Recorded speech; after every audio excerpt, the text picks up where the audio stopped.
Simmons believes the Philadelphia 76ers' recent behavior is exacerbating his mental health issues, and that the team wants to deem him fit to force him to play regardless of what he tells the team's mental health therapist. That's what his agent, Rich Paul, told The Athletic on Thursday.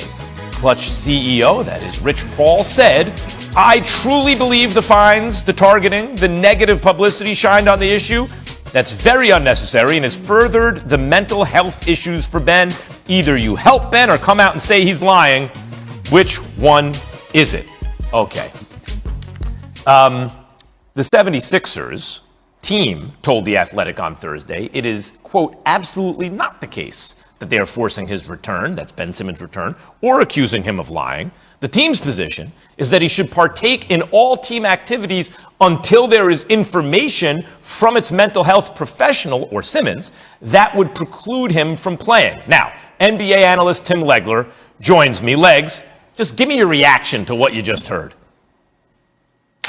I think the first thing that jumps into my mind is this. I think what's going on all along here is financial games that both sides are playing. Basically, what it comes down to is Philadelphia 76ers are trying to figure out a way, as long as Ben Simmons is away from the team, that they don't have to pay him. And as long as Ben Simmons is unwilling to basically get the help that he needs from the Sixers staff, and says that he's going to his own people and is not going to divulge what that entails, as long as that goes on, the Sixers feel like, well, then we don't have to pay you.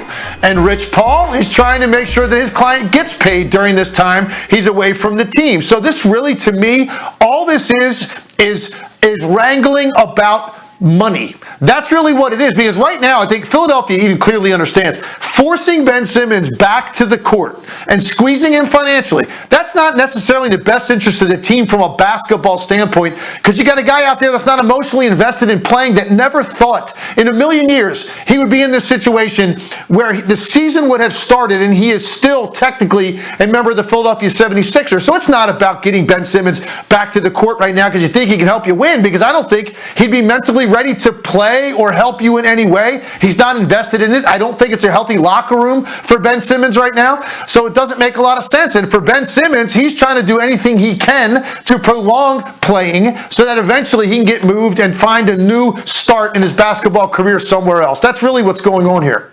It's interesting to me, Legs, because this topic is fraught, even to discuss right now in the media, because of the seriousness of mental health issues, especially as a public subject. You want to take it seriously because a lot of people out there need help, and they're in various ways shamed to get it or afraid to get it or need to figure out how to get it, and we don't want to undermine the seriousness of it. And at the same time, I think the public recognizes the financial motive on Ben Simmons' side to claim it, right? Because it protects the money. Also, we should say what you brought up is I think also right. Ben Simmons did seem strangely blocked in terms of shooting. He's like mentally and emotionally he just wouldn't shoot the ball. And then given the way the city's reacting to him, you could see where someone would be in a position where they are emotionally kind of disturbed by the whole situation. So is this something do you see this as posturing on both sides? Is there some truth underneath it all?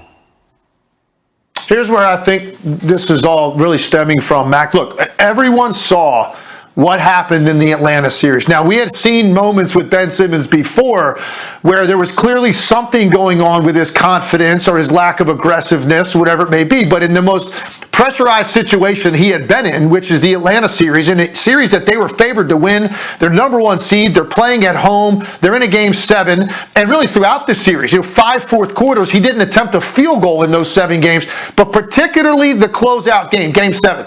We know how he looked. It was real. It's undeniable. There was something going on with his confidence. A fear of failure had gripped him and prevented him from just being a normal point guard in this league and what that looks like. That was obvious. And I think Ben Simmons knew immediately he couldn't play in Philly anymore after that. He never expected this after what he told them in the summer, that this would get into the season, he would still be there. I think the Sixers have really misplayed this by thinking there was any way Ben Simmons could come back and play for this organization again the way that he had such a public meltdown and was exposed the way he was. Not in that city. He had to move on, and the Sixers should have known it, and they never should have let this infringe upon a new season for their team or for Ben Simmons.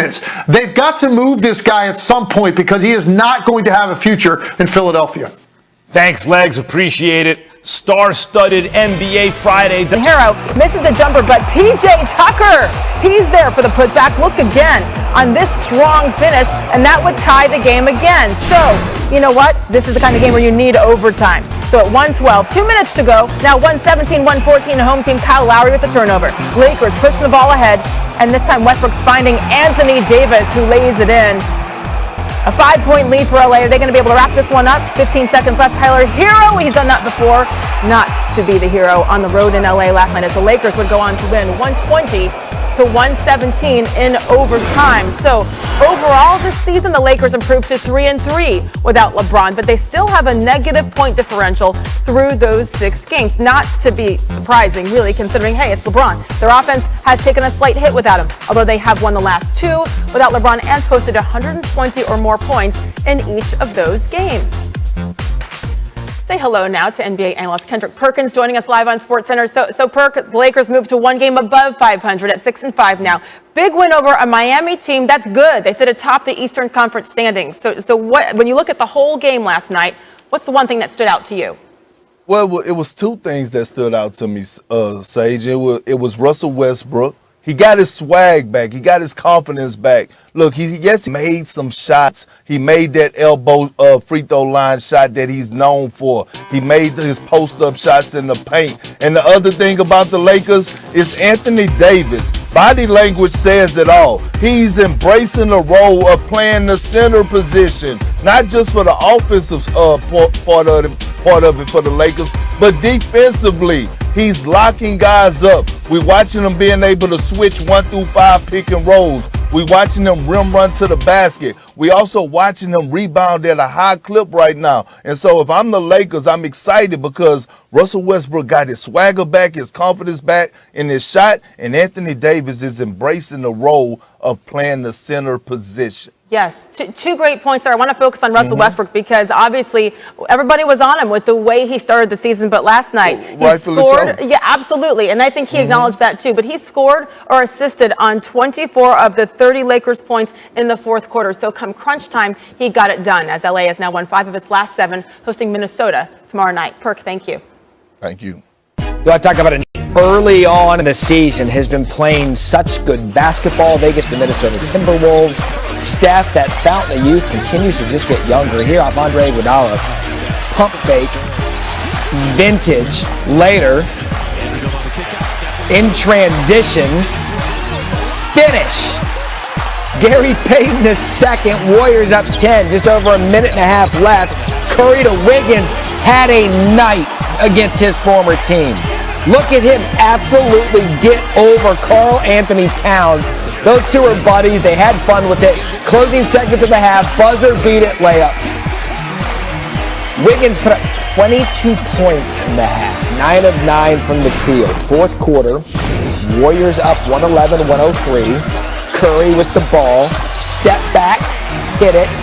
Warriors up 11, and then Wiggins puts an exclamation point on his night. I'm telling you, with the way Wiggins is playing, with the way the Warriors are playing, no Klay Thompson yet, this team, good old-fashioned frightening, see? 123-110, just the 3rd time in franchise history the Warriors have won 10 of the first 11 games of the season. All 3 have come during the Steve Kerr era. The previous 2 times Golden State made it to the finals, 2018-2019 they lost to the Raptors, and in 2015-2016 they lost to the Cavaliers. So Perk, when you look at this scorching hot start for Golden State, what's impressed you most about the way that they've played thus far? Matt, it's everything. But look, shout out to Andrew Wiggins last night going against his former team because he was in his bag like a pack, like a pack vacation clothes, okay? Like like that type of bag. But look, here it is. When you think about the Golden State Warriors, the leadership and the culture. Shout out to Ron Adams on the defensive side of things, and shout out to Mike Brown. But Steph Curry, his leadership skills has went to another level. Yes, we know that he could go out there and get you 50 points on any